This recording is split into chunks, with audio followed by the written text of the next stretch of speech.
Good morning, everybody, and thanks for joining me for the fourth and final session of our software skills course for EstimatorXpress. Today's module is all about the output side of things. So it's about the bill program, the reports, focusing on the data reports, and the customer quote side of things. We're going to open up the estimate now. So hopefully you can find this job. It was our lean-to extension, single story extension that we created last week. And Jack, hopefully you can see that in your software now. So if you click on the lean-to single story extension to open it up, we're going to use this estimate that we created to look at the output side of things. Okie dokes, so hopefully your estimate is open at your end as well. So what I'd like to do before we look at the outputs that EstimatorXpress has created, I want us to have a look at the estimate in a bit more detail and review what has been estimated based on what we entered into the quote template. So what we need to do on the Navigator on the left-hand side, we need to click where it says main estimate. So you'll see we've got the main quote template. That's the screen we're on here. That's where we enter the overall dimensions of our job, where we specify some key estimating options, where we select the specification and some of those mini spec options. So the facing brick we're using, the tile type, guttering system, the fascia system, and so on. So that's all within the main quote template. That's where we did our estimating. But if we click on the main estimate screen, this is where the estimating calculators are. This is where EstimatorXpress has done all of the working out of quantities and costs. So the main estimate screen here has two tabs. It has this job overview screen, so that shows us just a quick overview of construction costs, profit and overheads, total sales price to the customer, and you can see we've got a couple of charts here showing us our costs. There's a second tab though, and that's the estimating calculators tab. If you click estimating calculators, you'll see on the main screen here we have a list of all of the estimating calculators that have been used within the estimate. So here we can see our brick and block cavity walls. They've got a cost associated. If there's any zero value elements, those are ones that we haven't estimated. So if you needed, for example, some internal block walls or stud walls, you might want to go back into your quote template and add those in. But at the moment, there's no costs associated, no quantities associated with them, so that they're all zeroed out. So we've got our brick and block cavity wall. We can see the cost of that. We can see the cost of our lean-to roof, the slab, the structural openings that we put in, the windows and the bifold doors, and so on. But of course, you might be thinking, right, well, what are the quantities associated with this brick and block cavity wall? So we can open that up and see what has been estimated exactly. So if you click on one of the estimating calculators, it will be highlighted in blue, and then you can see on the right-hand side there's an open button. So if you click on the open button next to brick and block cavity wall, now this will show us a list of worksheets within the brick and block cavity wall. So for a more complex estimate, you might have multiple worksheets within an estimating calculator. But for this one, there's just the one worksheet, so we can just click open again to open up that worksheet.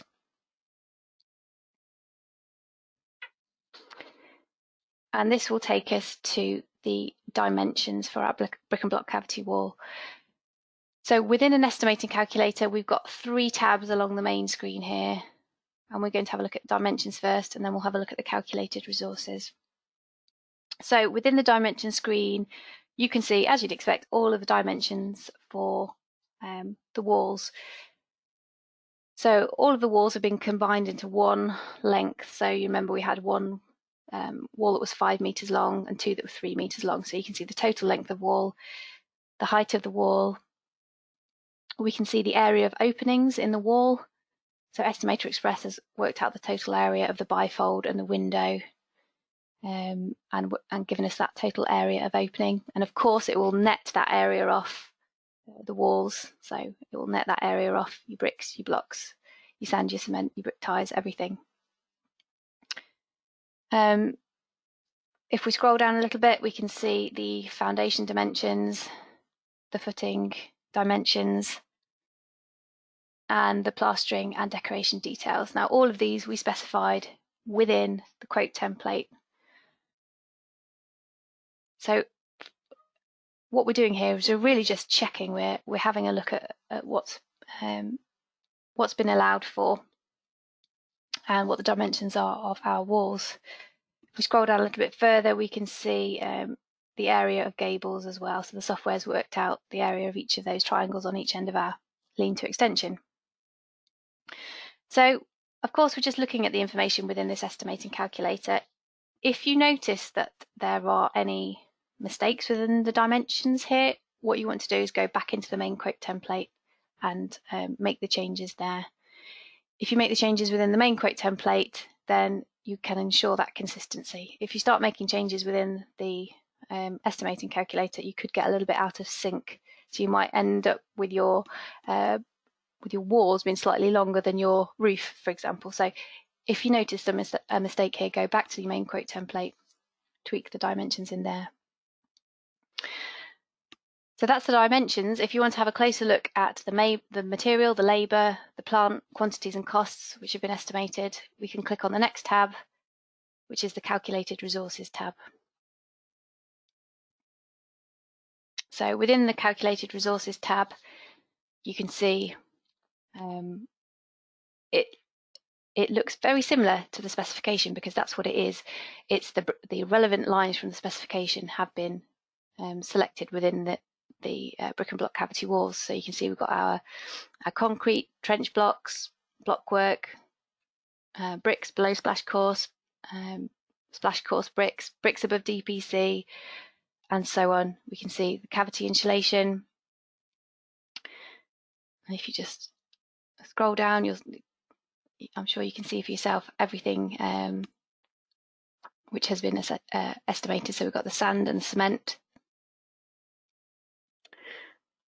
And then it moves on to the finishing. So we've got the plastering, skirting boards, primer and paint. So at the top of the list, we've got the materials. Then we've got our labourers. So we've got the labour to excavate, backfill the trench, remove spoil from site. Moving on to our brickies for laying trench blocks, blockwork, and so on.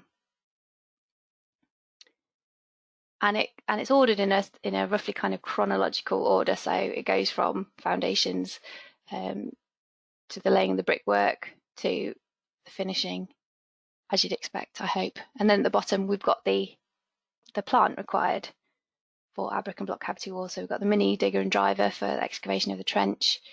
We've got the skip for the removal of the spoil, and some other tools that we might need.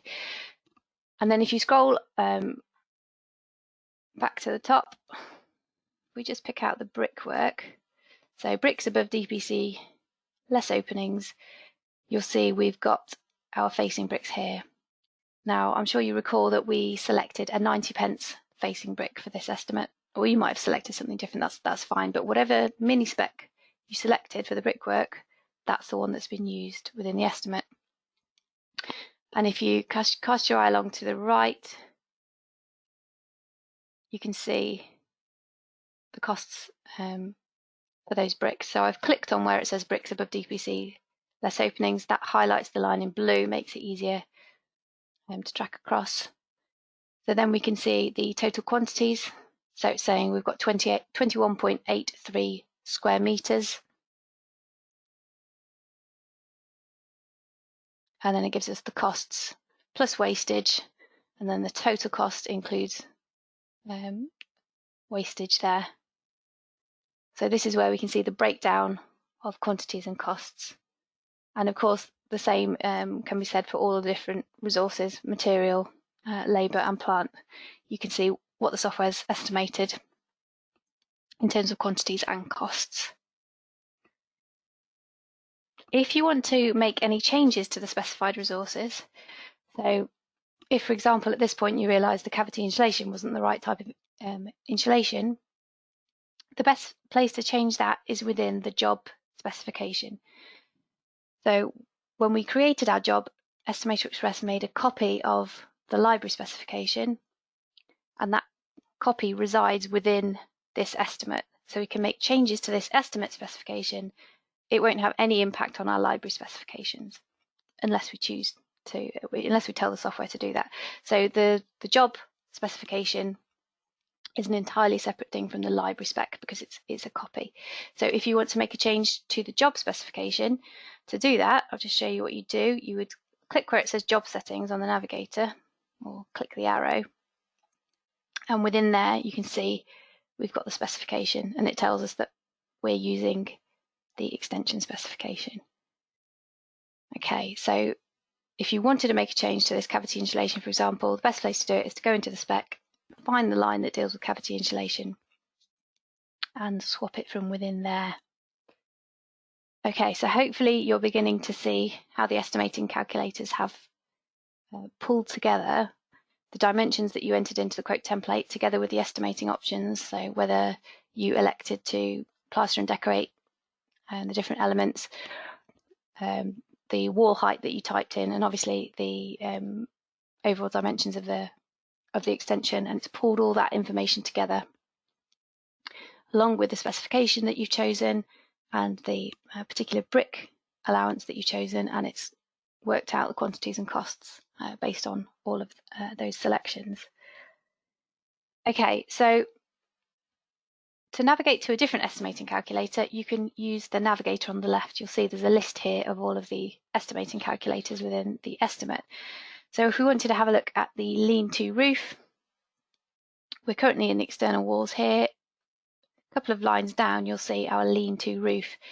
So rather than going back to the main estimate screen, we can click lean-to roof and go directly into our lean-to roof estimating calculator.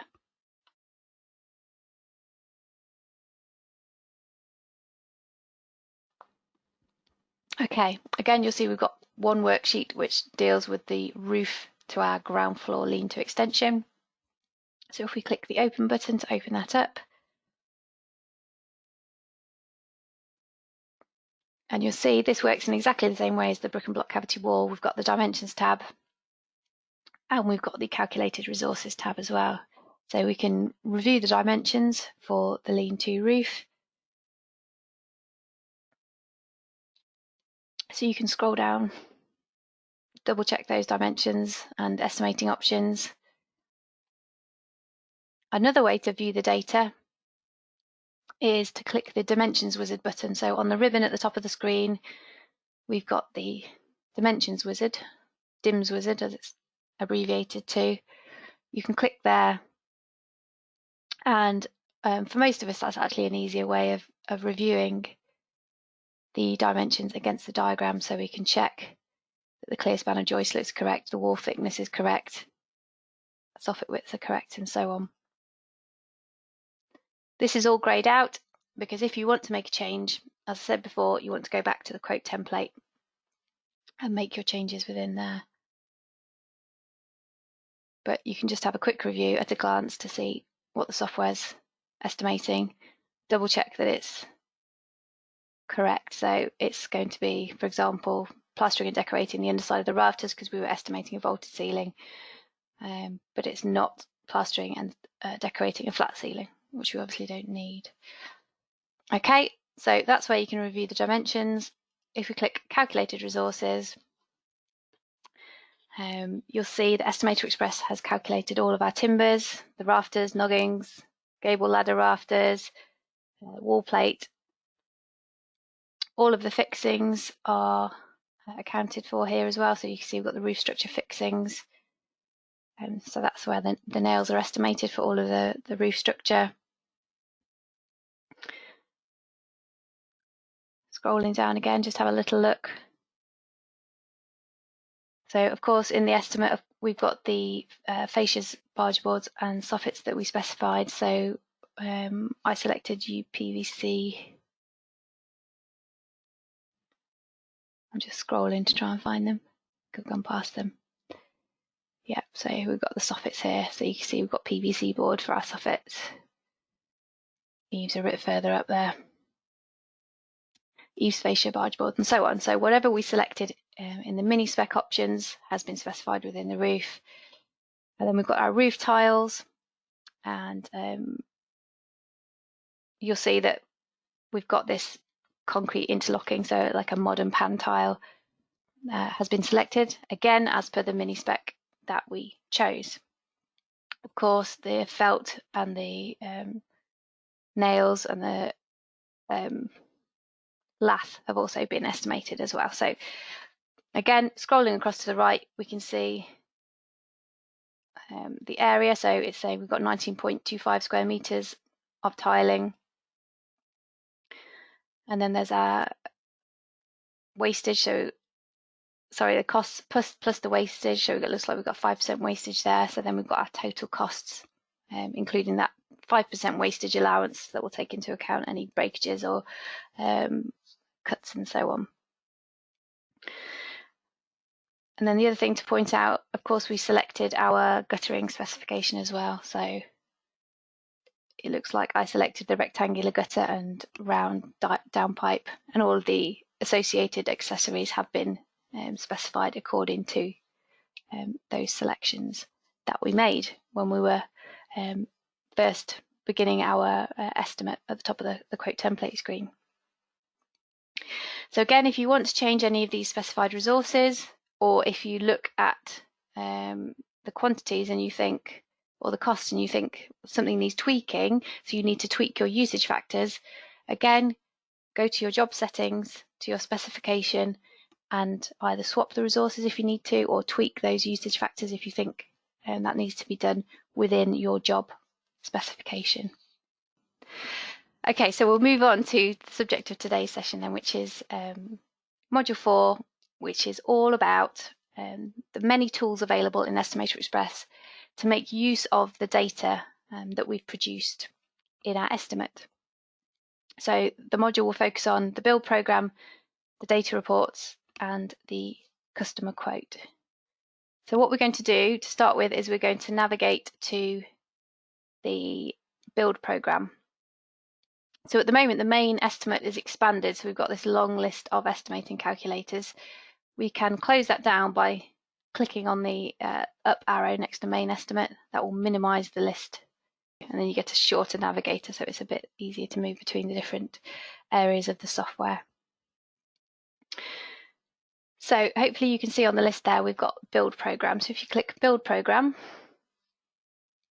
this will open up the build program for this estimate. The first time you enter the screen, you're given this option here of removing any build phases which haven't been used within the estimate.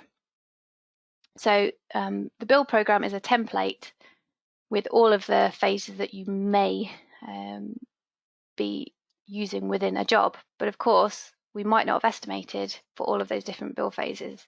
So what it's saying is, do you want to remove any build phases which aren't actually included in your estimate at the moment? So for now, I'm going to click no. Sometimes it may be that you want to click yes and you want to clean up your build program from the outset, but I'll just show you how it all works from the beginning. So what we're looking at is the entire build program, which has been pre-selected for our lean-to single story extension. So because we selected a lean-to extension, EstimatorXpress has automatically picked this single story extension template. You'll see it's quite a substantial chart, it's quite long, and as I said, there may be build phases in there that you're not actually going to need. So just to give you a quick introduction to the build program, on the left hand side, of course, we've got the build phases, and then across the bottom we have got dates, and these are in weekly increments, so every 7 days. At the top, hopefully you'll see your company name, and as I said, you'll see a description of the build program template that you're looking at. So this is a standard chart template for a single story extension, and it will need some customizing from you for your particular job. So just having a look at the tab at the top of the screen, so we've got the build program tab, and there's a number of different functions on there. We have the opportunity to add a build phase to the chart. we can remove unused build phases. So that's exactly the same option as we got from that dialog box that popped up. That allows us to remove any build phases we don't need to use. We can change the label size if need be. Then we've got the reset refresh button. That's a really handy one for helping you tidy up your build program, and we'll be using that in a few moments. We've got the import library build program button. So if you decide you want to use a different build program template, you can select a different one from the library to bring into this estimate. Also, if you have edited and saved a build program in the library, so maybe you've been into the library, you've tweaked it and set it up a bit differently, then you can import it from the library into your estimate. And then of course we have print and export buttons, so you can print your build program, or you can export it to a variety of different file formats. If I just click on the button, you'll see the list of all the different files you can export it to. Okay, so those are the buttons at the top. So of course there are many build phases within this build program that we haven't done any estimating for. So to clean up the chart so that it only shows estimated build phases, we're going to click that Remove Unused Build Phases button. That will bring up a list of all of the build phases which haven't been used within the estimate. So basically here you're ticking the boxes of the build phases that you want to remove. So if there's any that you want to leave in there, so for example you might want to leave erect scaffolding in there, you can untick it. Maybe you want to leave, I don't know, your plumbing second fix in there as well. So you can mix and match. So the boxes that you tick are going to be removed. If they're unticked, they'll stay in. So I'm going to leave the scaffolding and plumbing second fix unticked, and then I'm going to click select. And you'll see those phases have been removed that we don't need, and the chart has been updated. So each of the bars on the chart has got a bit bigger, so it's making the most of the space available on screen. So to make any changes to the chart, we need to use the editing tools on the right-hand side. So this pane lives on the right-hand side. You can minimize it or hide it using that arrow there. So it might be hidden on the right-hand side. If you want to use the editing tools, just click where it's pinned to the side of your screen to expand the editing tools. Okay, so the first thing you might want to do within your build program is change the job start date. So of course when you begin estimating, you're not necessarily going to know your job start date, and it may be that you need to come back in to your build program at a later point to tweak this. So this is where you set the job start date, and that will impact on the reports in your estimate as well, of course. So to change the job start date, if you just click on the drop-down box, you'll see this calendar appears. You can click through the months using the arrows at the top. So let's say this job's going to start in August, and then you just click on the date. So let's go with Monday the 3rd is the anticipated start date. You'll see the template, the bar chart template has gone a little bit strange because of the change in job start date. We've now got this big empty phase at the beginning. So what we can do is press that reset refresh button on the ribbon at the top of the screen, and that will just refresh the build program and get everything displaying nicely again. So the build program now starts on the 3rd of August rather than the 1st of June or whatever it was before. Okay, so that's how you change the overall job start date. So I just want to talk through all of the different editing tools, and then we'll have a go at playing around with some of them. So at the top of the editing tools, underneath job start date, we've got the ability to edit our build phases. So firstly, we can select the build phase we want to edit in that top drop-down box. And then we have options to either change the start date of that build phase, or we can change it in terms of weeks and days. So we can use these up and down arrows to change the start week and the start day of a particular phase. And then the next set of controls allow us to change the duration in weeks and days of a particular build phase. So we'll come back and do that in a moment. The next option we have is a really important one. It's Cascade changes to subsequent build phases. Now this tick box here allows us to move phases following the one we're editing,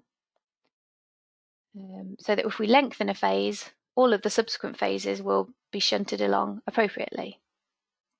So that's something you may need to turn off and on while you're editing your build program, as in some cases you may not want to change in a build phase to have a knock-on effect to the subsequent build phases, but sometimes, quite often, you will. So you might need to think about when you switch that on or off. And then we've got a couple of display settings here. The first one allows you to display a selected time frame. So you can say, I want to see all build phases between the 1st of September and 31st of December, for example. And the last option allows us to filter the build phases on screen, so we can select a specific group of build phases that we might want to focus in on. So those are all of the different editing tools. So we'll have a go at using some of them now.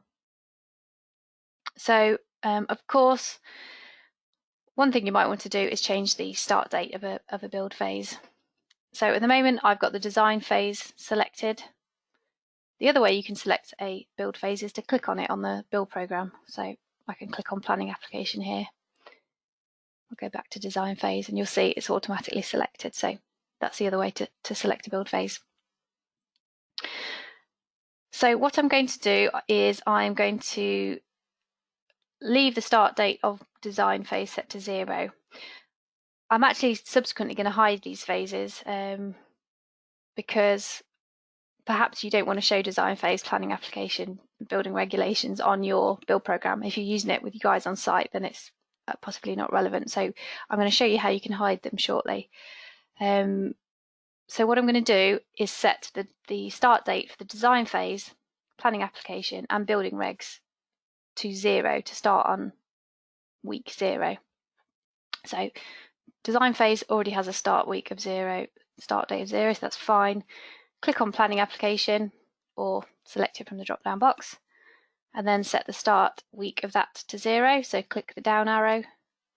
As you do that, you see the planning application build phase moves to the left.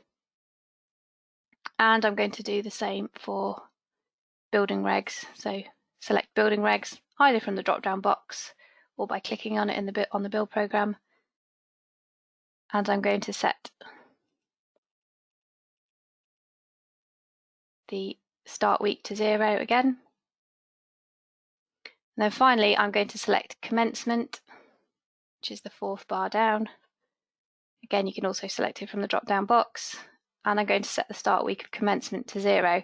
And that's because I want commencement to be the first build phase that actually shows on the build program. And I'm going to get rid of those top 3 build phases in a moment.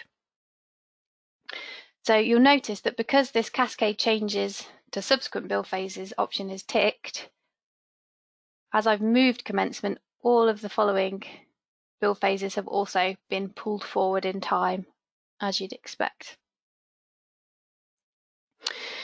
If at any point you want to move a build phase so that it's in a different place in the sequence, then you can do that. So I'm going to stick with commencement and I'm going to do something which is really obviously not correct, but it just shows you how to do it. So say I wanted commencement to come after the foundations build phase. So if I want to move a build phase out of its sequence within the chart, I need to untick Cascade changes because I'm overriding the natural order of things. So if I then change the start week of commencement, you'll see it's not impacting on any of the other build phases because the changes I'm making aren't cascading through. So I've moved my commencement now, so it's starting the week after foundations, which is obviously ridiculous. But of course, it's not in the right position in the chart. So if commencement was coming out of foundations, it should be further down the chart. So to get it to move, once you've changed the date, the start date, you can click the Reset Refresh button And there we can see commencement has been moved into the right place chronologically. If two phases start at the same time and finish at the same time, they'll be listed alphabetically. So here you'll see we've got electrical first fix, joinery first fix, plumbing first fix. They all have the same start date and duration, and they're ordered alphabetically, so there's no other significance to the order. The same for the second fix, same for roof structure and structural openings here. Okay, so that's just to show you how you can move a phase into a different position within the chart.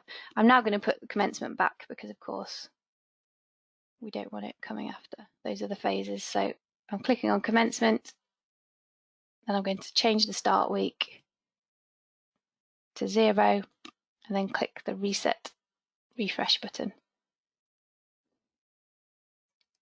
The other way you can change the start date of a phase is just using that start date drop down there. So you can use the calendar to select a specific date that a phase is going to start, if that is easier. Either way, it's doing exactly the same thing.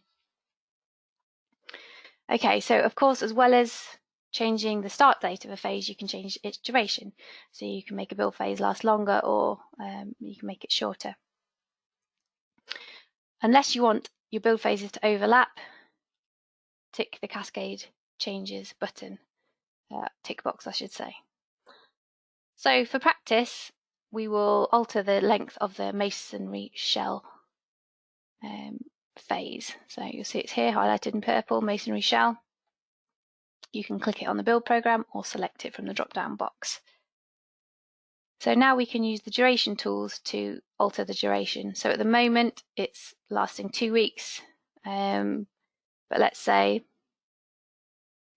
your team's not going to be available for a week of that, and you decide you need to increase the duration to 3 weeks. We'll add 3 days on as well, some unforeseen circumstances perhaps. As you click to change the duration using those up and down arrows, the length of the bar obviously also changes.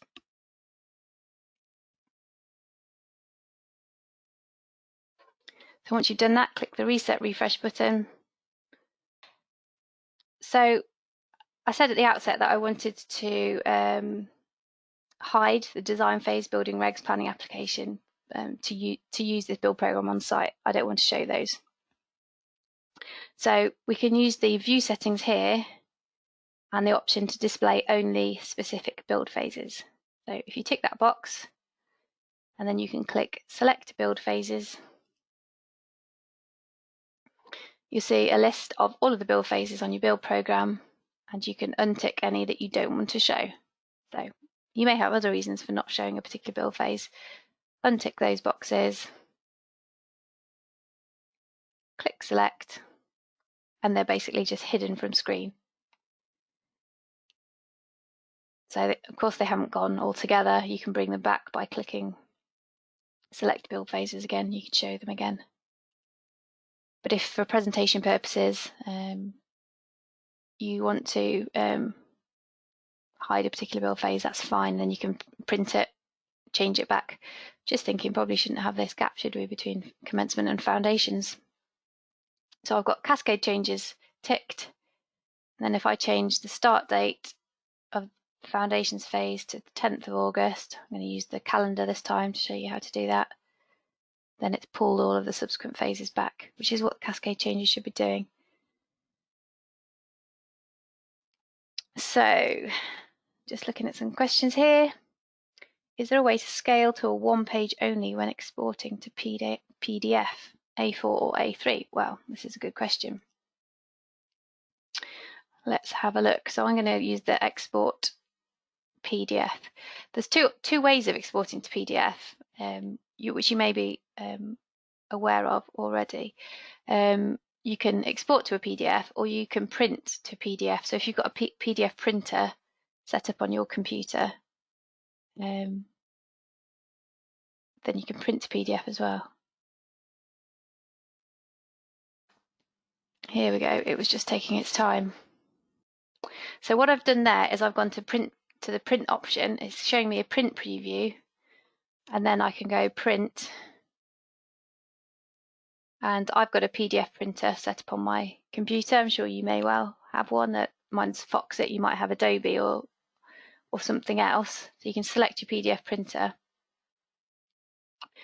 and then I can just select page 1 and print it to PDF that way. Okay, so I'm going to close my print preview. Get back to EstimatorXpress. So the other way of exporting a PDF is to use the export button.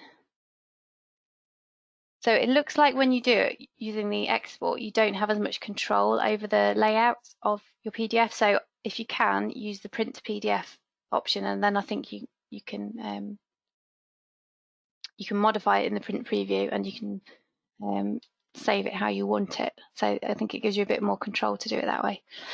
Okay, so we've had so Steve's asked, if we haven't priced a job on the software, can we use the build program on a small specific job we need to give the client a build program for? Yeah, absolutely. You could just create a dummy job. So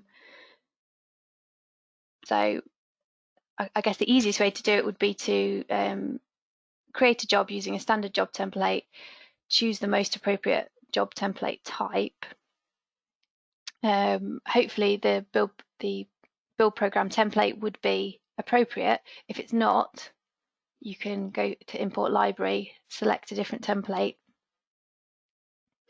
So say it was a, I don't know, a renovation job even. You could select that template and then tweak the build program as you need it, print it as it is. It doesn't matter that there's not an estimate there. So if that's helpful to you, there's absolutely no problem in doing that. You just need to create a dummy estimate. Make sure you got the right build program, the best one to start with, and then you can alter it. So I think that was everything I wanted to cover for build program. So we've been through printing, exporting. Of course, you might want to use your build program as part of your presentation to the client, because I think it's reassuring for the client, isn't it, to know some approximate timescales, and I'm sure they'll understand that you won't necessarily be you can't be pinned to it, but it's helpful for people to know.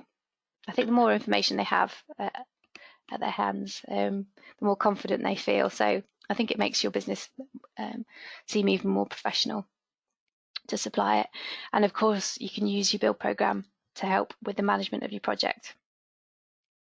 Just a couple of things I want to emphasize before we move away from the build program.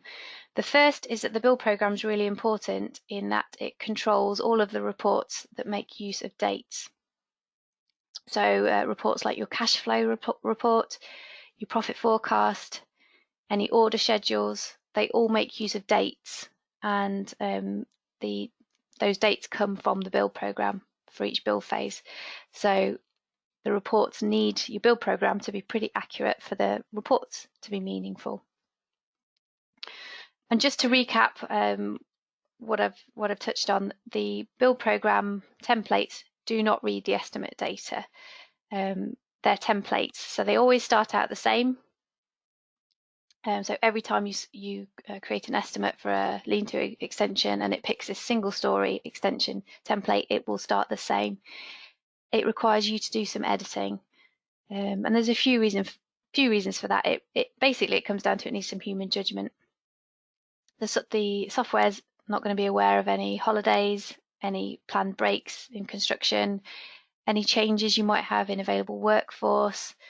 So whilst it starts as a sensible starting point, it needs you to do some fine tuning. And as I said earlier, if you make any changes to the build phase lengths within the build program, the estimate won't know that. So you need to look at the estimate and check that your labour rates are looking correct, and you might need to do a bit of tweaking if one particular build phase is going to take a lot longer than the software would estimate by default. There is a report within the software that can help you to set up your build program. It's called the labour time schedule. So that will tell you the length that the software has estimated for your different build phases.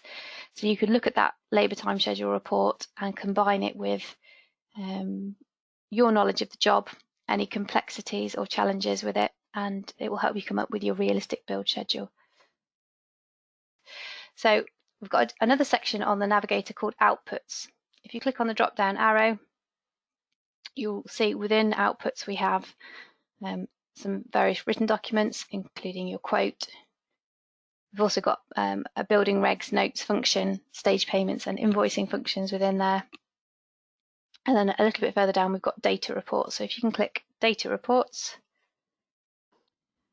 Okay, so the data reports contain absolutely vast amounts of data about your estimate, and being able to use these reports effectively will help you manage your business even more effectively than you are already, I believe. So what we're going to do is look at several of the different reports and talk about how they might be used.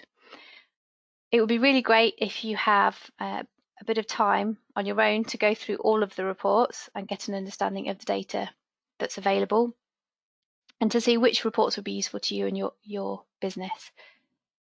But I'm going to point out several of them today anyway. So the first report we're going to look at is the second one in the list. That's the sales price including overhead and profit report. So next to each report there's an open button. Click the relevant open button.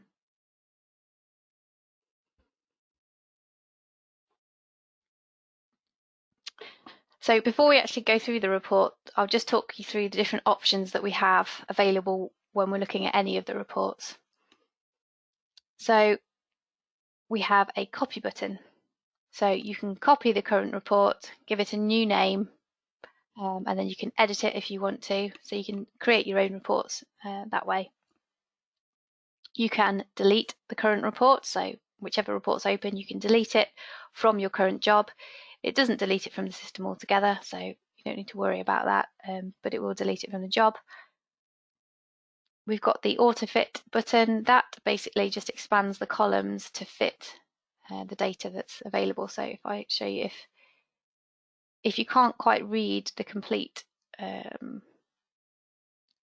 label or bit of data within a box, if you click the auto fit button,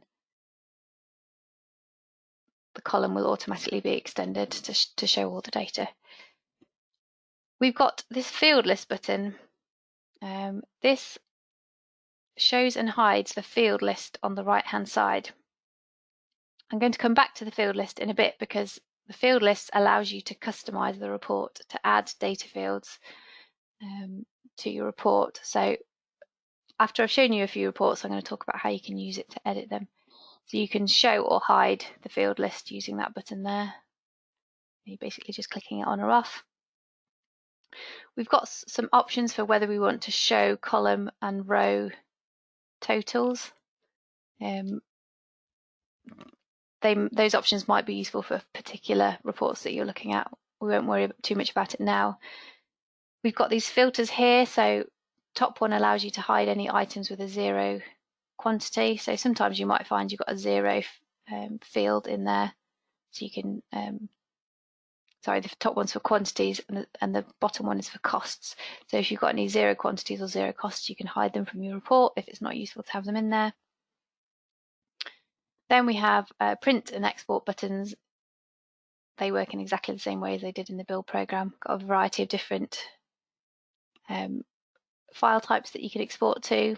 Obviously, Excel might be helpful to you. Also, CSV is a very simple plain report, so CSV file might be helpful as well. So you can save the current report. So that button's handy if you copy a report and then want to save it with a new name. And then there is a final button which is really, really useful, the restore report button. So that will reset the report to its original format and contents. So if you do some tinkering with a report, you're getting a bit of a pickle with it, you're not happy with how it looks, you want to go back to the original, just click the restore report button. So all is not lost. So hopefully that will help give you the confidence to have a bit of a play around with the reports. Okay, so this particular report is sales price including overhead and profit. So it gives you a really simple breakdown of costs, wastage, overhead, profit, total sales price, and they're all arranged by build phase. So just have a quick look.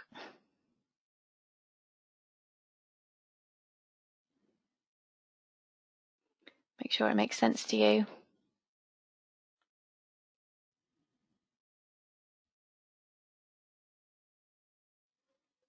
So if I just pick out one example, so for our plumbing first fix, that was our subcontract quotation. Cost excluding wastage is £600. There's no wastage on a subcontract quotation. The profit has been added on there at 20%.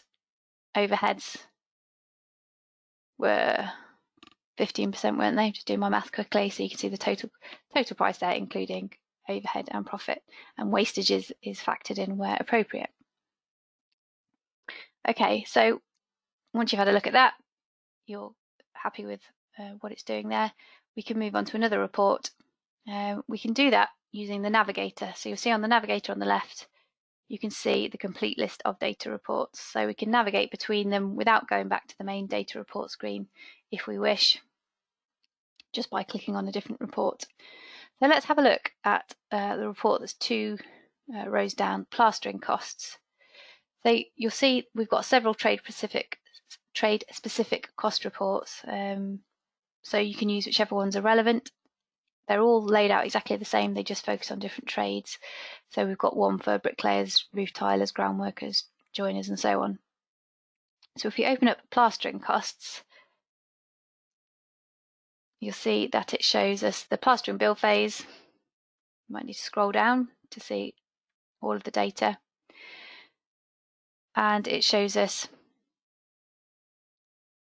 the tasks that the plasterers are doing and the cost for each of those tasks. So again, you've got the breakdown of costs excluding wastage, wastage total if appropriate, and then total costs including wastage. So that's the plastering report. Next one we'll look at is costs by resource. So it's about 12 lines down. Just looking at, got a quick question here. It doesn't have a grand total at the bottom. It's a good point. It doesn't, does it? That's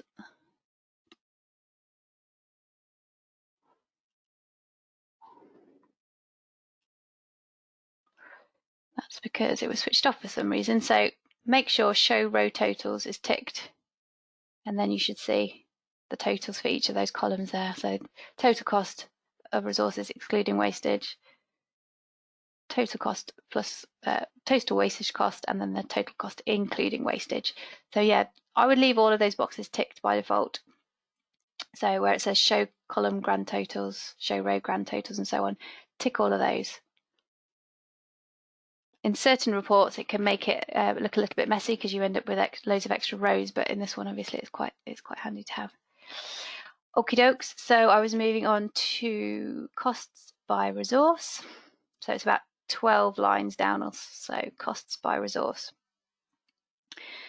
This shows a really simple breakdown of costs by the different resource types. So you can see how much you're spending on your labour, how much you're spending on materials, and so on. This is also shown on that job overview screen. So in a pie chart format, it shows you these same figures. But sometimes it's helpful to look at things in more of a spreadsheet format. Okay, so those are some really very simple reports that we've looked at so far. We'll look at the next one down in the list, which is cash flow. There's a cash flow and an inflated cash flow report, but we'll look at cash flow for now. And of course, the cash flow report shows your outgoings for the job. So this is one of the reports which is based on dates. So the payment due dates are based on the bill phase dates, and then any payment lead times which are set against all of the different resources. So when we created our own resources, I'm sure you'll remember that we set up the payment lead time. So that's how the software comes up with these payment due dates. They're approximate, of course, but hopefully it gives you an idea of when you need cash in from your client to cover your outgoings, basically. So it can help you with scheduling payments and so on. So the main thing you need to remember is that your bill program is set up pretty accurately to start with to make this report meaningful. Okay, so have a quick look at that for a moment.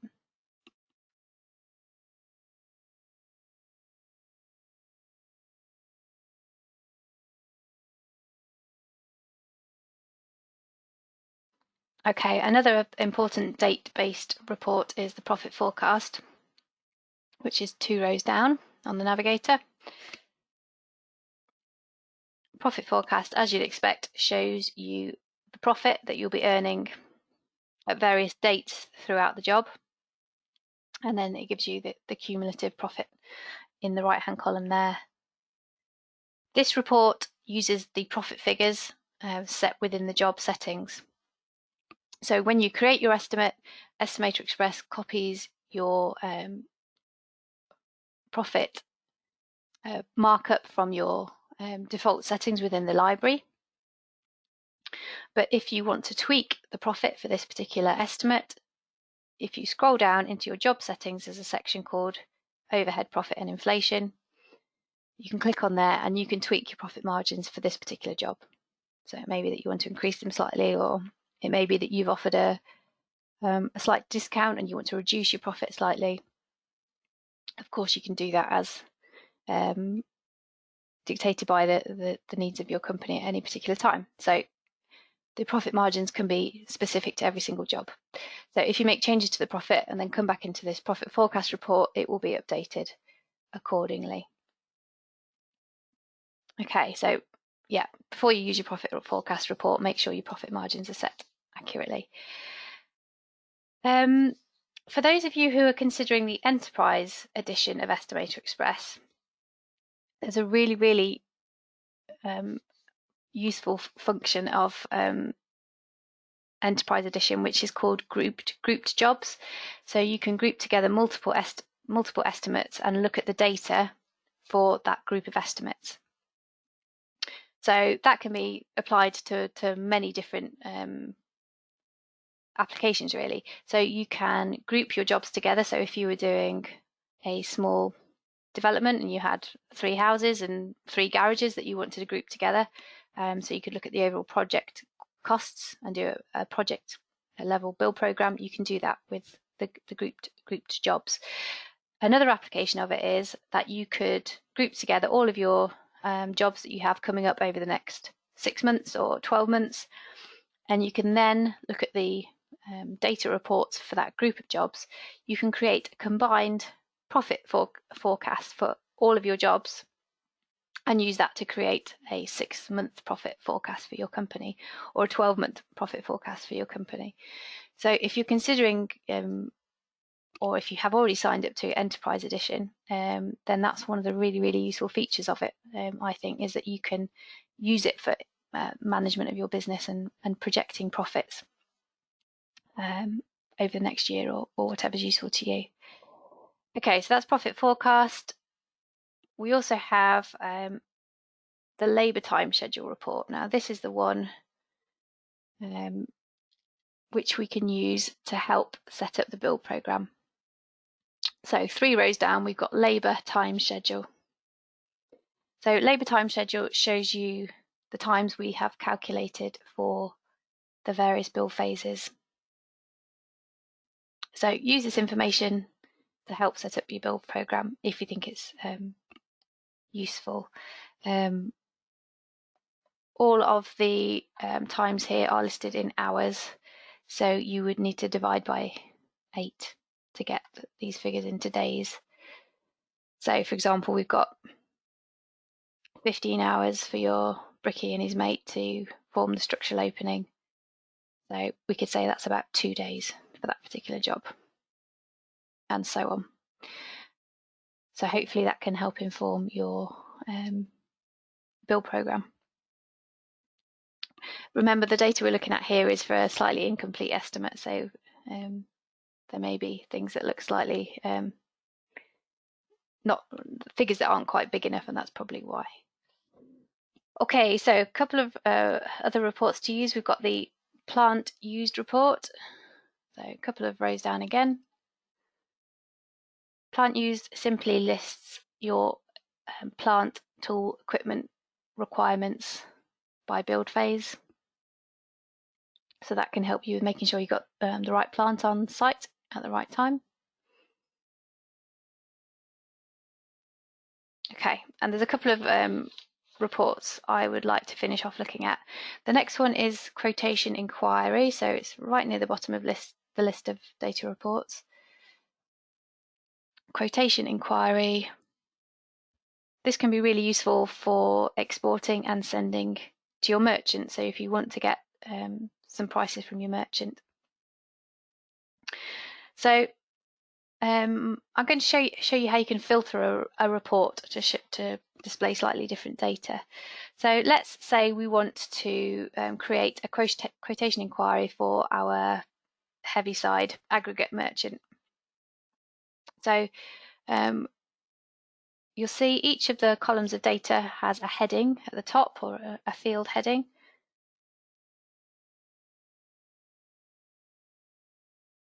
If we click, if you remember when we were filtering the price book, this works in exactly the same way. When you hover your cursor over a column heading, that filter icon appears.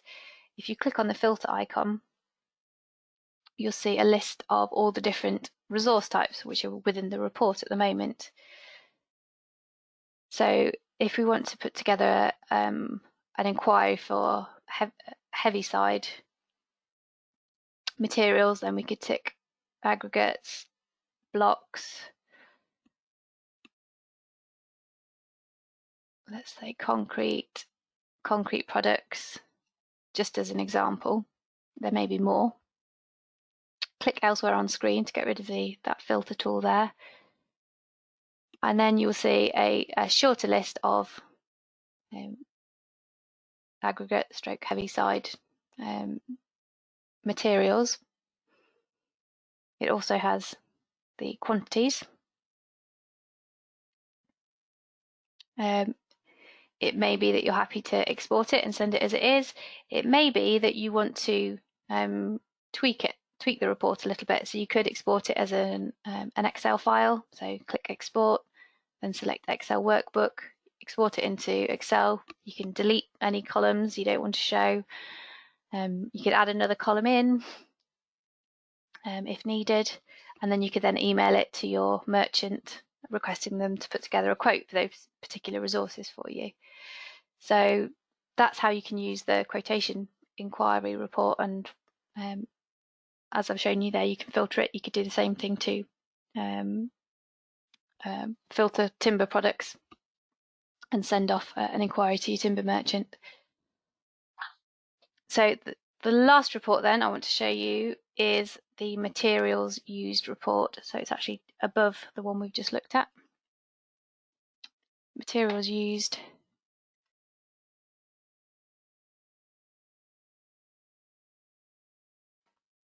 Okay, so this report lists your required materials organised by build phase. So we're going to use this report to look at some of the ways you can change a report to suit your needs. So any of the reports that we've looked at can be edited. We can remove fields, we can insert different fields into the report to present the information the way we want it to be shown. So before I show you how you can edit the report, just a few words about how you might use a report like this. So in our experience, the typical builder might be visiting their merchant a few times a week. Each time they do that, they might be spending a couple of hours going there, picking resources, coming back. So each week you might be spending up to a day's worth of time possibly dealing with your merchant. And of course, there are circumstances where you're going to have to go to the merchant and do things on an ad hoc basis. It's inevitable. But if you plan your material orders really effectively, then of course you can reduce the amount of time you're spending at the merchant. And then that will hopefully open up more time for you to be doing tasks like finding new clients, doing your estimating, selling, and so on. Project management, and hopefully just creating more time for you to be with your families and friends and have a bit of free time back as well. So you can use this materials use schedule basically to create a delivery schedule for your merchant. And then space allowing, that means you can have all of your materials delivered to site as per your schedule so that they're available when you need them. You don't have to chase your merchant. You don't have to be driving to the merchant yourself. I'm of course talking about when things are back to normal and open as we hope they will be soon. But yeah, the idea of this report is that yeah, hopefully you can be a bit more organised in your material ordering. I'm sure lots of you are absolutely brilliant at it anyway, but just to show you how it might help you on that front. So let's have a look at how we can change the contents of the reports a little bit. As I said, the changes we're going to make can be applied to any report, and as I said at the beginning of looking at the reports, you can even make your own reports by copying the existing ones and saving them with a new name. Okay, so as with all of the reports, they have got column headings along the left-hand side here. These can be dragged in or out of any of the reports. Then on the right-hand side, we've got our field list, as I pointed out at the start. The field list contains all sorts of headings. So some of them are contained within folders. So with resource, got all sorts of different resource fields, for example. And there's a long list at the bottom. All of these fields can be dragged into the report to give additional data. So let's start by dragging a new field into the report. So this date required field here, I'm going to add that to the report. So underneath the folders, about 6 lines down, we've got date required. So to bring that into the report, all we need to do is click and hold down our left mouse button on that field and drag it onto the report. You'll see it's attached to your cursor. So you can basically drag it onto the report into the position where you want to place it. So I'm going to hover it to the left of where it says build phase. So I want to put this field on the very left-hand side of the report. I'll do that again just to show you again. So click and hold down date required, drag it onto your report, position it at the top of the column where you want it to go. So I'm putting it to the left of the build phase column, and those blue arrows appear telling you where that category is going to go. Then you just need to release the left mouse button and that new column of data will be added to the report. So we've got date required, so that's going to tell us when we need those materials on site. Let's say I don't want to organise the report by build phase. I'm happy for it to just be a long list of resources. So I can remove the build phase column heading from the report altogether. So I can drag that off in exactly the same way. So just place your cursor over where it says build phase, hold down your left mouse button, drag the field up to the top of your screen. Once that X appears, that red X, you can release the left mouse button and that field has now been removed from our report. It's not gone for good though, because if you look at the field list, build phase has now appeared in there. So if you wanted to put it back in the report, you could drag it back onto the report. Okay, so you've seen we can add a new field to the report. We can drag a field off. And you'll see that now all of the resources, all of the materials are listed simply by the date they're required. Of course, you can drag other headings from the field list. So let's say we wanted to add the resource type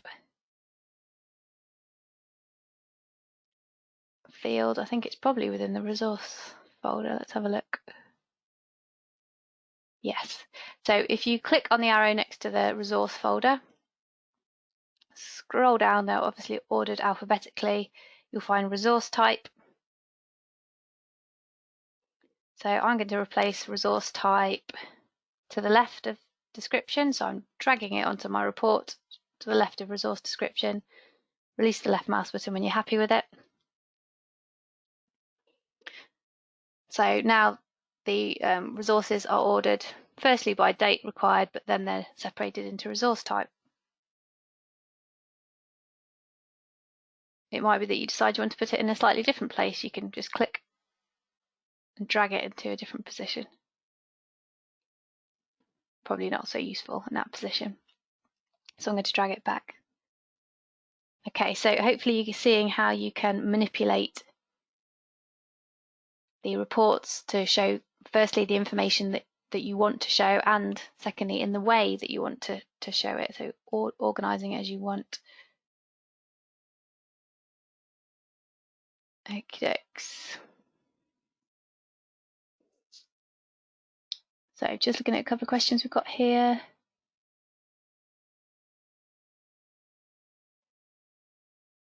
On the resource type, cannot see labour. So this at the moment is a materials used report. So we were talking about how we could use it to order from our merchant. It might be that you want to see your labour resources in there, and this actually really helpfully brings us on to another thing you can do within your reports. You'll see at the very top of the screen we have got a data field here called type of resource, and within that there's a filter icon. So click on the type of resource filter and you'll see that at the moment only material resources are being displayed.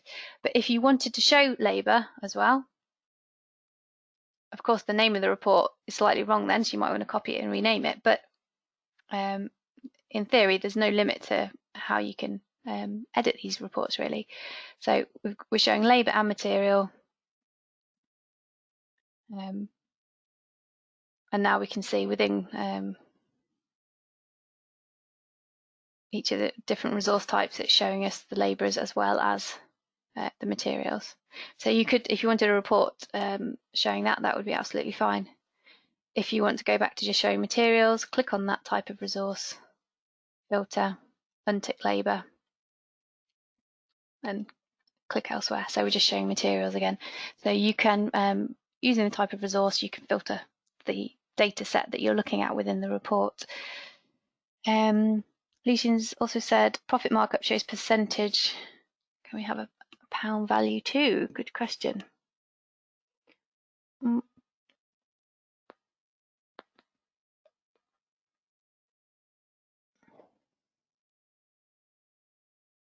Just wondering, was that in this report, Lucian, that you were talking about profit?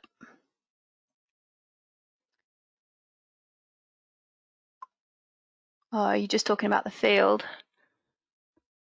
Ah, okay, so you've dragged it on. A good question. Ah, there's a total profit field. I'm just going to pop it on the report for a moment.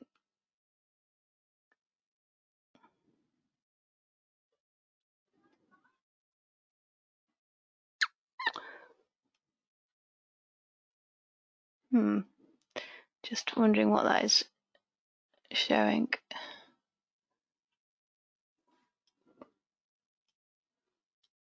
There are so many different fields within the reports.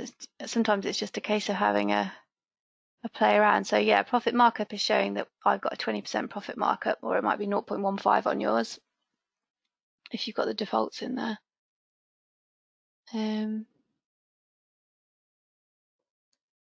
So I think perhaps that total profit field must be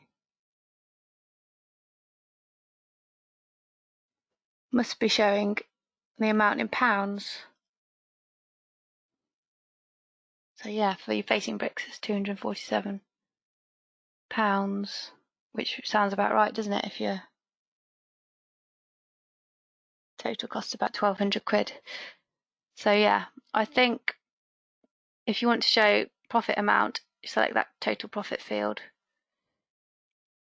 And profit markup, yeah, shows the percentage. So hopefully that makes sense of that.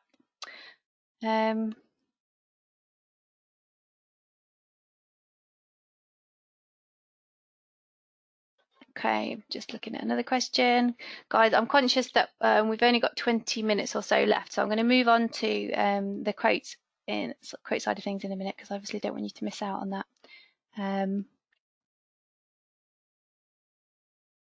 So Scott's saying, seems to show a bag of sand at £41, but then says we only need 0.27, but you can only order bulk bags by the bag, so it would be out of pocket. Am I reading this correctly? For some products, of course, you're going to want to total up what's needed across the duration of a job rather than what's required on any particular date. So you might want to do a bit of rounding. So it may be that you want to export your reports to Excel and make sense of those figures a little bit. It may be that you want to do a little bit of tweaking of, obviously you don't want to order a 41 quid bag of sand if you're only using a quarter of it, but if you're using it elsewhere during the job, it may be that you can round up and it does make sense. So you may need to apply a little bit of human judgment there. But if that's something you want to explore a little bit more, perhaps I can get Tom to chat with you about that. Let me know, Scott, if you'd like to go into that a bit more. So many brilliant questions today. It's really good. It shows that you're really understanding how the software is working, so that's brilliant. Okay, so as I said, let's move on to the customer quote. That's the last section of today's training, but we do want to make sure we get through it. So, okay, so if you scroll back up on the Navigator, within the output section, under written documents, we've got what we call the quote for the main estimate. So if you click on there, oh, I've actually just realised there's something we should do before we do that. Your customer address details will appear on your customer quote. So of course you want to make sure that you've got your customer address details filled out correctly. So to do that, you'll see why. If you have a look here, look, my address details are not provided, so the cover page is showing that. I'm just going to make a quick change to my quote. So what we need to do is go into the job settings. So scroll to the bottom of the Navigator. So I'll just show you overhead profit and inflation actually as well. So if you click overhead profit and inflation, before you create your customer quote, of course, you want to make sure you're happy with the overhead and profit markup that you've got set here. You also, if you're going to apply inflation, you also need to have a think about if you're happy with your inflation rates. It may be at the moment that you want to be a little bit cautious. We were talking yesterday at a team meeting about, you know, what we anticipate inflation rates being going forward. Are there going to be supply issues? It seems likely that materials may be a little bit more expensive in coming months. So maybe you want to set your inflation rate slightly higher. So make sure you're happy with those rates in there. And then just above overhead profit and inflation, we've got the client contact details. So here you can type in your client's name, so put some example data in there.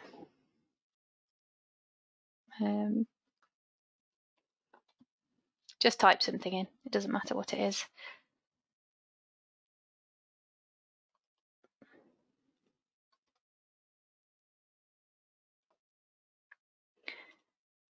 Phone numbers don't appear on the quote as standard, but you might want to have them in there as a record for yourself anyway.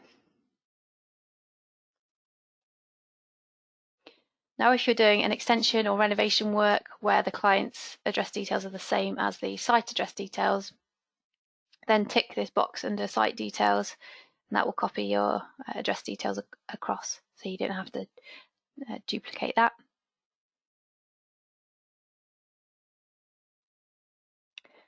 builder's details. This has appeared actually in the latest version of the software. This didn't used to be here. I'm going to leave it blank for now because it always used to be that the quote would take your details from your registered user details. But maybe the developers have changed it slightly so you can type your details in as you want them to appear. So I'm going to leave it blank for now and see how it appears in the quote because that's new to me. Okay, so we're going to go back to outputs. So we're going to expand outputs, expand written documents, and then click quote for main estimate. So make sure your customer address details are in there. Make sure your profit and inflation rates and so on are set as you want them. Okay, so once you've navigated to your quote, you'll see a preview of the quote in the middle of the screen. I'm just using the scroll wheel and the control wheel, the control key on my keyboard to scroll out so I can see a whole page at a time. So when you've clicked onto quote for main estimate, it shows you a preview of the entire document. So you've got your cover page, your letter, your summary of costs, and then it goes into the breakdown of the quote. Across the top, when you're in the quote, you've got a tab with loads of different buttons that you may need. I'll just point out a few of them which are particularly important. You can obviously zoom in and out using the buttons there. You can click and navigate through the pages using the arrows. There are various printing and exporting options. There's an option to save your quote to the library. So once you've got your quote settings set as you want them, you can click that button, save it to the library, and then any estimates that you create in the future will use the quote settings that you've saved. So that's really good. Once you've set up your first quote exactly as you want it, make sure you click save to the library, and it will do things like saving your company logo if you've added it in, saving any changes to the wording in the quote letter that you've made, and so on. So come back and press that save button once you're happy with the presentation of the quote. You can import a quote from the library. So if you have saved a set of quote settings to the library, you can import them into a particular estimate. So if you've already done an estimate and you make the changes you want within this estimate today, you can save them to the library, go into your other estimate, and then apply those quote settings to an older estimate if you want to. Okay, so what we want to do is set up this quote so it's presented the way you're happy, because obviously everybody likes to show different levels of detail within their quotes. So on the right hand side, when you're in the quote, we have the settings pane, and this tab here deals with the main settings for the quote. So this impacts on the overall structure of the quote and the format of it and so on. So the first setting we've got within the main settings is the quote type. So we've got three types of quote you can create. Build phase is a traditional quote which is broken down into build phases. That's the quote you would use for the vast majority of your work. But we do have a couple of other options. You can break your quote down by estimating calculator. That can be useful if you're doing some very specific work. So if you were doing, say, just some renovation tasks, you might want to organise your quote by estimating calculator. The third option is to organise it by location. So if you were doing some renovation work within a house, you were doing some landscaping outside, and you were building a garage extension, for example, you could organise the quote by the location of those items. So you could have house, garden, garage as 3 different locations, and what you would need to do is select those relevant locations from within the quote template. So if you go into the dimensions wizard within the quote template, say for your you were doing, I don't know, plastering, if you go into the plastering and then click dimensions wizard, there's a drop down there which allows you to select the location. So you could apply it to, say, the house, and then when you're doing things associated with the garden, you could select garden from that location. So that's when you might want to organise by location. But I'm quite sure that the majority of you, when you're creating a quote, will do it by build phase. So we'll stick with build phase for today. The next option we have is the data filter. So this shows which resource types we're including in the quote.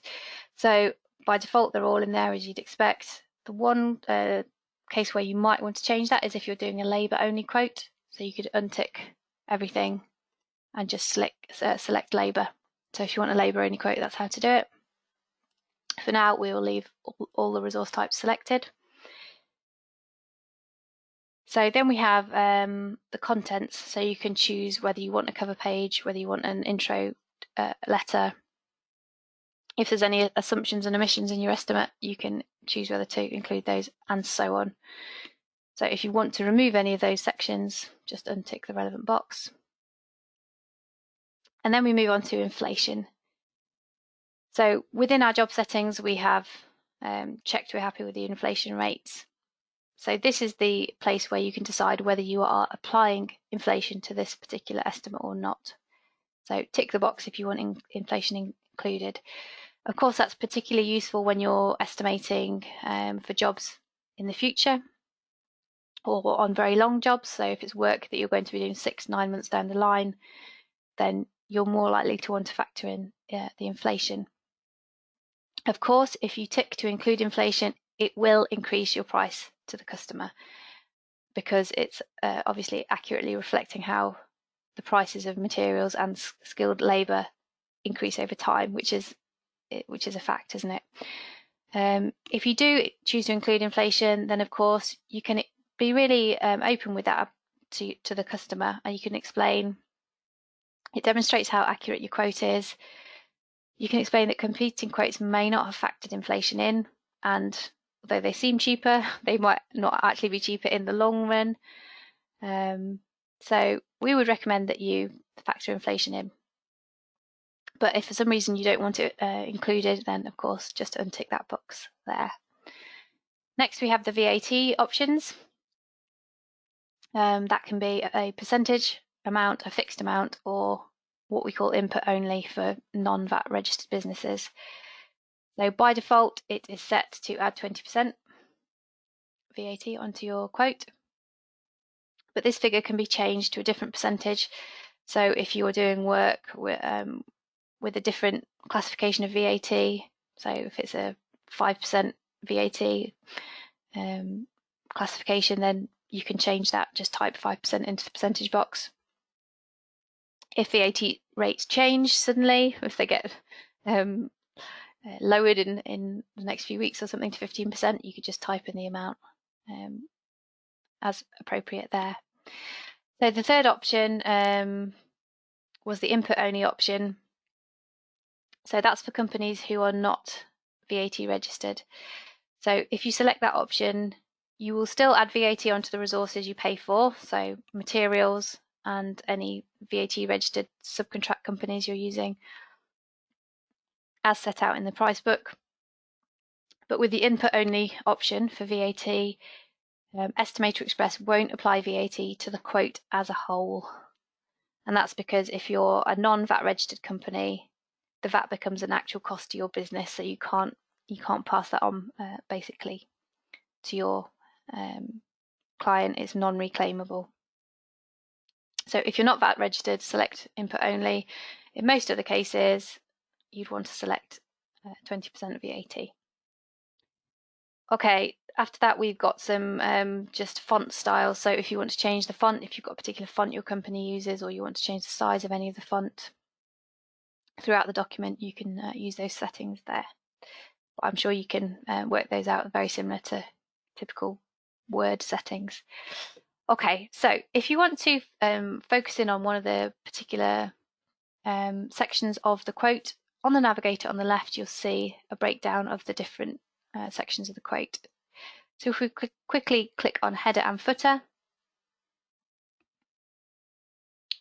you can add a header or footer to the quote if you want to. So for example, you'll see at the top we've got the options for the header, and at the bottom we've got the options for the footer, and then you can decide what you want to place to the left, to the center, to the right. So you might want to include, for example, your company details, company name, phone number, email, for example. You've noticed that nothing has appeared on screen yet. That's because if you make any changes to your quote, you need to click the Apply Changes button at the bottom there. If you click Apply Changes, then you'll see those fields have appeared. So yeah, you can choose what fields you might like to put in the header and in the footer.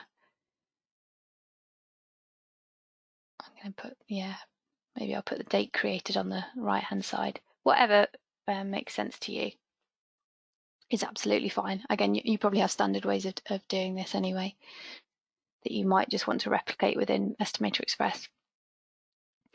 Okay, so I'm then going to click on Cover Page on the Navigator on the left.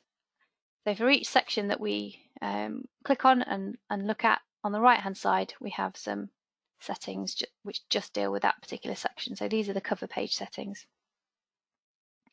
So one of the main things you might want to insert on the cover page is your company logo. So to do that, right at the bottom of the cover page settings there's an Include Logo tick box. Tick that, and then you need to browse your computer for your image logo. So it needs to be set up as an image, so JPEG, bitmap, PNG file. If you can navigate to where you've got your logo saved, click on it, open it up, and then you've got some options as to where it appears. So horizontal alignment means is it left, center, right, and then vertical alignment you can either put it at the top of the page or the bottom. Click Apply Changes for it to appear. Just scroll down again to see it. You'll see it's been inserted right at the bottom of the page, so you can use this vertical padding option to make it appear a little bit higher. I'm going to set the vertical padding to 30 mil, 3 centimeters. Click Apply Changes. It's moved it up a bit. You can also change the size of it using that size option there. Just increase the figure to increase the size. I made it 10 mil. Okay, so you can just play around with those settings so that it's positioned as you want it to be. The details on the cover page come from these settings here within this box. So it's taking the client name and the site address from the details that you've typed in within the job. I think it will probably say something different on yours. Hopefully it'll say single story rear extension or lean-to extension or something. I think because I've overridden the settings on my quote, it's put double story in for some reason. But if you want to make any changes, you just see I clicked into the box, typed in, click Apply Changes, and those changes will be made. So that's just a text box with some special fields, and if you don't want those special fields, you can again just type over them. That's absolutely fine. So that's the cover page. The next section we've got is the letter. So if you click on letter, after the box yours will probably have the extension letter selected. This has a template letter in. Of course, you might want to edit that. You might have a particular tone that you like to use with your company, a particular way of wording things. So again, you can just type directly into the box to make any changes. You've probably got a letter saved as a Word document or something that you regularly use anyway. If that's the case and you want to copy it into the software, what you should do is open up the Word document, highlight the text, press the Ctrl and C buttons. So I would just do the body of the letter. So from where it says thank you to however you sign it off, your salutation there, copy and paste the body of the letter. So you might want to press Ctrl and C within Word to copy the text, and then within this text box you can highlight where you want to replace the text, and then press Ctrl and V on your keyboard. So that's a Windows shortcut for pasting, Ctrl and V. So copy and paste the text into the text box. Then you can click Save, and you can either overwrite the defaults in the software, or you can do what I've done, which is to create a new paragraph or letter template. So click New Paragraph Name, then type in your company name in there. So you can say I've done Orbit extension template or whatever. So you can then select it in the future, and you can have different variations. So you can have a different one set up for a renovation job, for a loft extension, loft conversion, or whatever. If you want to have multiple variations set up, you can. There are also, you can see keywords within the letter. You do have the option to insert keywords using this list here. So if there's a particular field that you want to add in, then you can use the fields to do that. Just click where you want it within the letter text, then just simply select the keyword, and that will be inserted. And then that, of course, means that every time you create a new quote, the software will automatically pull in that field from that particular estimate. So it's a bit more intelligent if you do that. There's also an option here to include a letterhead if you've got a company letterhead. The best way to do that is to have a single page size image. If you have any trouble doing that, get in touch with the tech support team and they will talk you through it. Okay, we've also got a section for assumptions and omissions. I won't go into detail on these. If you've entered in any assumptions and omissions, they will appear in this section by default. Same for provisional sums. We haven't added any into this estimate yet, so they're blank at the moment. Then we have the cost summary. Not really many options here, but just to show you that section comes next. And then importantly, we have the quote breakdown. So if you click on quote breakdown and then click on the build phases tab on the settings, you will see that you have a number of different options for the way the breakdown of the quote is set out. So firstly, you'll notice that we've got an image for each build phase. If I go down to one of the construction phases,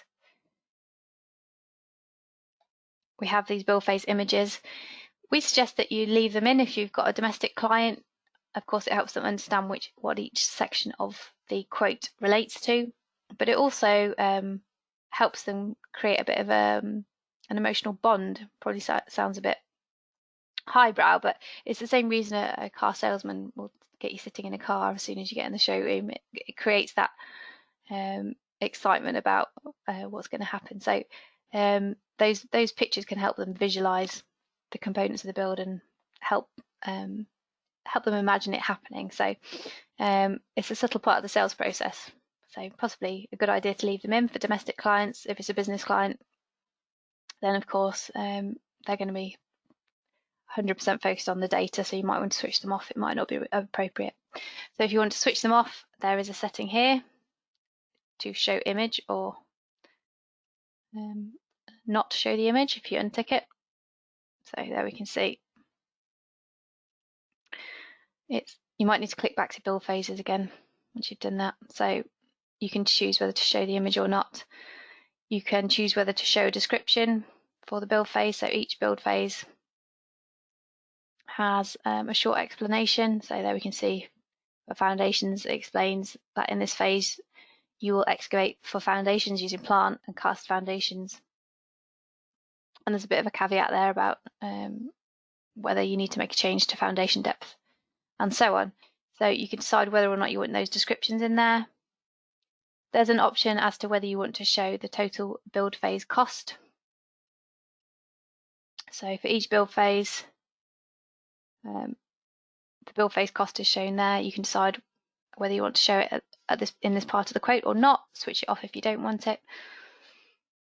Of course, each time you make a change, don't forget to click Apply Changes. Okay.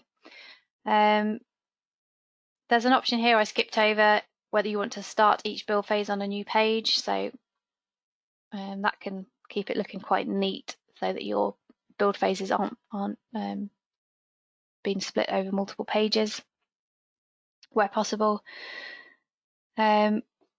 Then we also have the build phase tick boxes, so scrolling down these settings here. So of course all of the build phases included in the estimate are shown by default, but if you don't want to show a particular build phase for any reason, you can untick it. It doesn't mean the costs are not included in the quote. They're still included in the quote, but they come under what we call the additional charges section. So if you don't want to itemize a particular bill phase, you can untick it from there, but the costs will still be included in the quote. And then scrolling down, we have a few resource settings. So we have the option to show key resources, or all resources, or hide all resources. So for example, you might want to just show key resources. You can itemize every single resource within there. And there might be times when you want to hide them, but we would suggest going with key or all resources. Key resources are, of course, the main ones. If I just apply that change so you can see.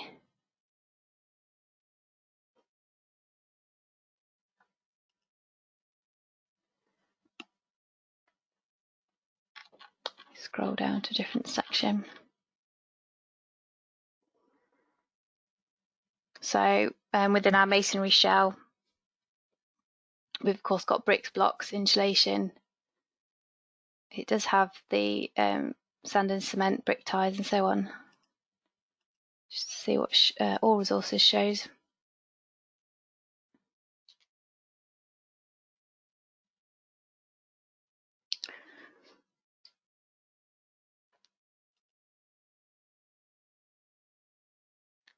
Basically all resources should show more detail, but I can't see exactly what difference it's making within this particular bill phase.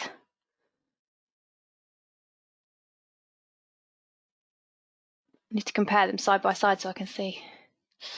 But yeah, you just specify the amount of detail you want to show in terms of the resources. A really important option here is the quantities. So at the moment you can see the quantities are being shown. If you wish to hide the quantities, you can untick that box. And there you'll see that column's removed. Now, we know that a lot of builders are fearful of showing their quantities, but one way to look at it is that it will strengthen the quality of your quote. It allows you to explain your costs to the client. It shows the level of detail you're working to. It may be that you're worried about your client showing the quote to another builder. If that's the case, don't be. There's a bit of a workaround. You could produce two versions of the quote, one with the quantities, one without. When you're showing the client the quote, you could talk through quantities, but then you could leave a second copy with them that doesn't have the quantities on, and then you can be confident that they're not going to use it to get a quote from another builder, if that is a concern of yours.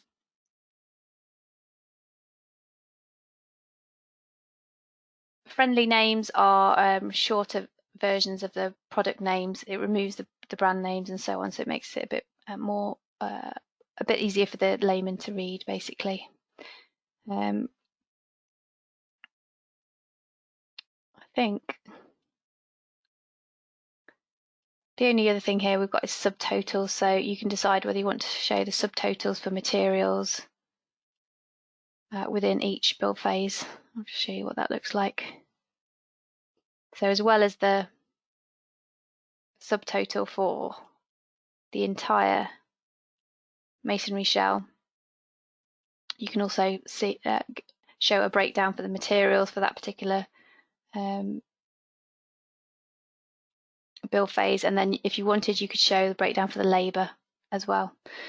So those are all options within the build phases options. You could show your labour subtotals as well. So whatever you're happiest showing, you have full control over that. So if I scroll back up a bit, now we can see the breakdown of the labour for that particular build phase. Okay, so don't forget, any changes you make, click the Apply Changes button to see the changes in your quote. So that's the breakdown section. We then have acceptance forms after the breakdown of the build phases. So there's 2 copies of that. You can edit this document if you want to using the text boxes on the right hand side. Then finally we've got what we call terms and conditions. Terms and conditions is actually just a serving suggestion.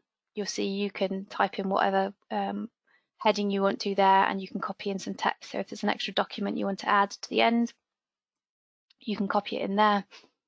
If you've got your own terms and conditions set up, you can copy it into the box. So in the same way as I described for your quote letter, you can copy it out of a Word document and then use the Control and V keys to copy it into that text box.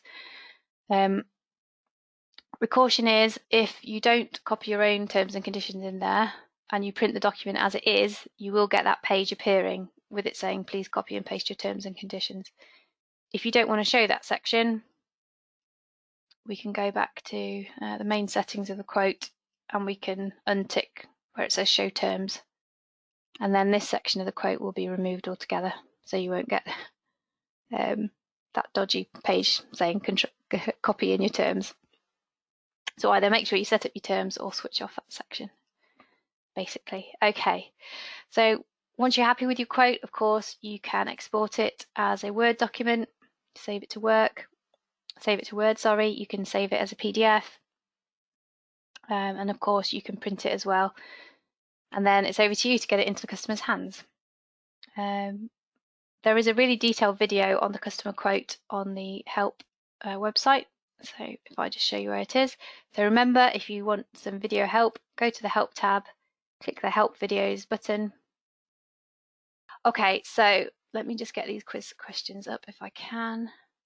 Okay, so we're going to really quickly look at, I'm going to go back to the build program. So the first question is, I'm about to extend a build phase duration and I want the subsequent phases to be shifted back accordingly. What do I need to click? Is it the reset refresh button, cascade changes, tick box, display only specific build phases, tick box, or remove unused build phases button?